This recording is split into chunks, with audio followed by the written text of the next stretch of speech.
பிறர் மானத்தை பற்றி பேசக்கூடாது. முதல்ல பிறருடைய கண்ணியத்தை பற்றி பேசக்கூடாது. அவர் கெட்டவராகவே இருந்தாலும் நல்லதா பேசும். ஏன் உனக்கு தெரிஞ்சு 1000 கெடுதல் இருக்குன்னா அவருக்கு நீ உனக்கு தெரியாம 1000 நன்மை அவர்கிட்ட இருக்கு, உனக்கு தெரியாது. அவருக்கு தாடி இருக்காது, ஆனா அவர் தஹஜ்ஜுத் தொழுவார், உனக்கு தெரியாது. அந்த பொண்ணு நிக்கா போட்டுக்க மாட்டா, ஆனா எந்த ஒரு ஆண்டையும் பேசாம பேஸ்புக்ல இருப்பா, அது உனக்கு தெரியாது. நிக்கா போட்டிருக்க பெண் பல பேர் அதை செய்யறாங்க. தாடி வச்சிருக்க பல பேருக்கு தஹஜ்ஜுத் இல்ல. உனக்கு இல்லாத நன்மை அவரிடத்தில் இருக்கும், நீ அதை பத்தி நினைக்காத.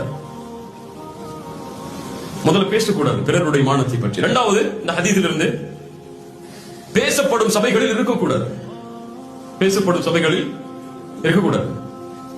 அப்படி இருந்தால் சும்மா இருக்கக்கூடாது. மூணாவது சட்டம், ரத்த திருப்பிடும், வேணாம், ஸ்டாப் பண்ணி, இதுக்கு மேல இதை பத்தி பேசாத.